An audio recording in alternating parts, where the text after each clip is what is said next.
that there's nothing more important than the integrity of the competition. 2 hours later. Rozier's been arrested for his involvement in alleged sports gambling, prop bets.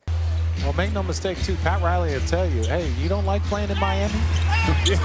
Game. So they do have the ability to turn it up, but you don't want to play with this crew. It's on the meter, and the meter's still running, Richard. Anderson with a rebound. Rozier relocates for another try. That's what I'm going to be doing every single night. Dollar bills, y'all. And Billups, ABC News is reporting, is tied to an illegal poker operation tied to the mafia. We're appreciative of the amount of thought that you put into it because the integrity of the game is everything. When it comes to the NBA's biggest problem in the past decade, really their biggest problem in league history is load management by a country mile. And looking at load management, you can blame the players, coaches, and even Adam Silver. Every NBA fan can agree load management is a net negative to the entire league. Now, with that being said, when players would load manage, we would be pissed. We thought, these guys are sitting out games on purpose, trying to rest, giving a middle finger to the fans because they really don't care. That's what I've thought for the past 5 years. But after this week, I'm even more cynical, as of course now the FBI indicting NBA players for faking injuries and rigging games for the mafia. But you gotta play smart basketball. This is winning time. Porter, three. Bank it in! Tangerine bank shot.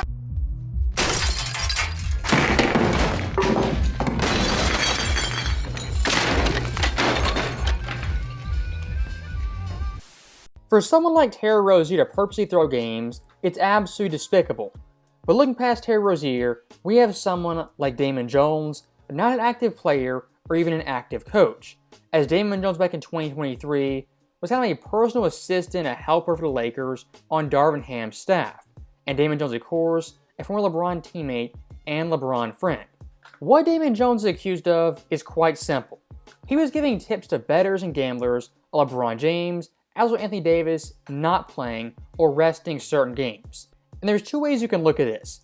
You can say LeBron James, Anthony Davis, they're completely innocent and they're used in this scenario. If you're naive, you'll probably think that. If you're more cynical, you'll think guys like LeBron and Davis, they tipped Damon Jones off, who in turn tipped off more people. Flashback. Maverick Carter, according to multiple reports, as part of an ongoing investigation with the Washington Post, admitted to illegally making bets in 2021 on NBA and NFL games. Wow. Interesting.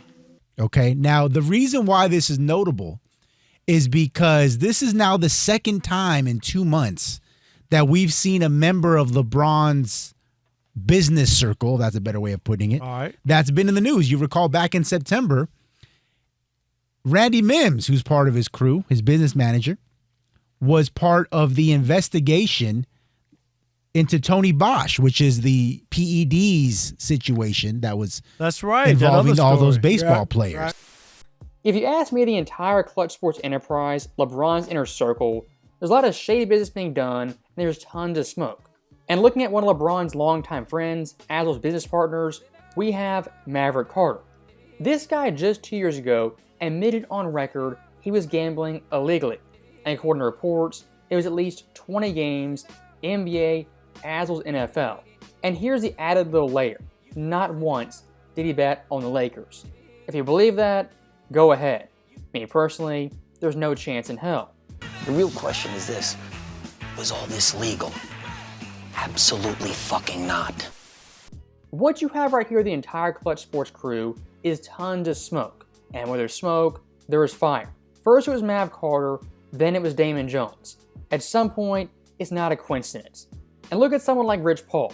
Not just LeBron James' friend, but an agent for numerous players, the head of Klutch Sports, their CEO. Someone like Rich Paul, who's in the know, has connections. He knows when Davis isn't playing and when LeBron's not playing. Like we saw last year, he knows for a fact Anthony Davis is getting traded, no matter how much he may lie about it. 99.9% of the time, I'm gonna know what's going on. The one time I didn't was the one time we all didn't, per se. Oh, come on! Now, when it comes to the idea LeBron and Anthony Davis, they just never knew what was going on. They were super naive. They were just playing basketball, didn't know what was going on. If you believe that, that's on you. If you don't, you're more cynical, you're like me. And looking at LeBron James, yes, this guy gets hurt here and there, low manages, skips on games routinely. But looking at Anthony Davis, it's far worse. And here's one thing Davis does routinely more than any other NBA player. When he gets bumped, hit, falls to the ground, he's on the ground for minutes. He'll leave games routinely and not come back.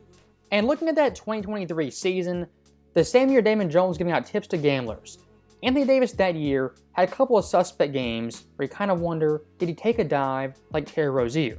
The most notable game, December 6th versus Cleveland. Anthony Davis, this game versus the Cavaliers, coming into the game, he quote-unquote had flu-like symptoms. In the game, play managed 1 point, 0 shot attempts, and played 8 minutes. Anthony Davis, this game after the first quarter, he left, headed to the locker room. And of course, LA down one of their best players, they lost 116 to 102. The player of the week in the Western Conference, and we don't know for sure, but after this play, Anthony Davis made his way back to the locker room. Well, Skip, when he checked out at 8 minutes, I thought it was a normal substitution. I was just like, okay, AD's checked out, okay, coming in, boom. I ain't think anything about it. Second quarter started, I didn't see AD in. I was like, okay, maybe he just went to the... I didn't know until I started looking at the internet, I saw alert, AD's out with flu-like symptoms. Right. So that right there is Davis with quote-unquote flu-like symptoms, leaving game early with 0 shots taken. Now here's where it gets more interesting. If you want to say Davis that one game had the flu, you believe that, okay. But look at the prior 2 games, December 2nd and December 4th. Versus the Bucks, Davis, 44 points. Versus the Wizards, 55. So Davis right there very clearly doesn't have the flu, he's not sick. Then comes December 6th, the 1 point dud. Let's say Davis in that off day, between the 4th and the 5th, he got the flu, he was sick. That would explain the bad game versus the Cavaliers only having 1 point. But looking at their next games that Davis played, December 9th, back to his usual form, 31 points versus Philly, in OT loss. 2 nights later versus the Pistons, dropped 34, and the next game, dropped 37. If someone actually has the flu, they can't play an NBA game, they only play 8 minutes. Then a couple of nights later, scoring 31, 34, and 37 points, that really makes you wonder. If you actually had the flu, were sick, you'd be out maybe 5 to 7 days, even when you come back, you'd be a shell of yourself. Anthony Davis, he was perfectly fine.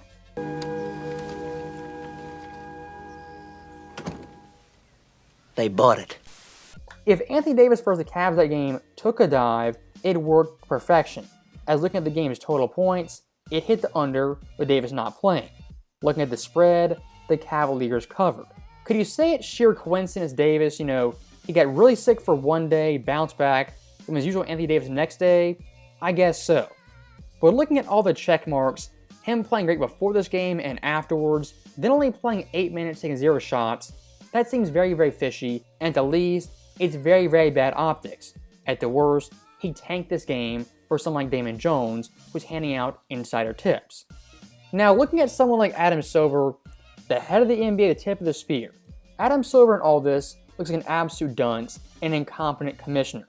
As of course Silver last year, his NBA cleared Terry Rozier of any wrongdoing.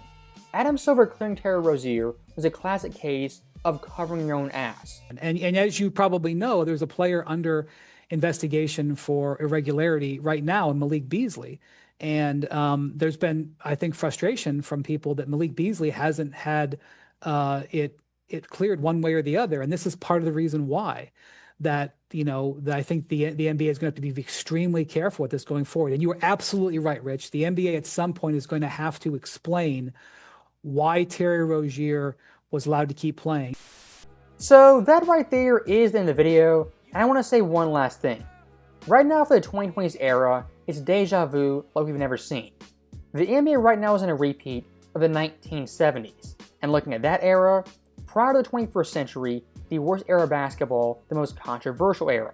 As of course in the 70s, the amount of superstar players wasn't near as much as the 60s or even 50s, and compared to the 80s, it was far inferior. Also in the 70s, numerous scandals with drugs, cocaine, the mafia, sports betting, and everything in between. The NBA in the 70s, they were in dire straits.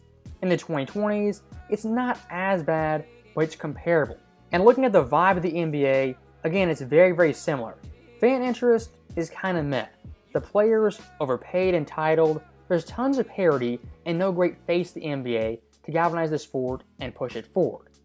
Right now for the NBA, we are in a rut with the 1970s. And the sad thing is, a Magic and Bird rivalry isn't on the cusp at this very moment. And if you ask me, even a Magic and Bird rivalry at this point couldn't save this dying league that is hemorrhaging fans at an all-time rate. As always, thank you guys for watching. Hope you enjoyed it. I'll see you next time.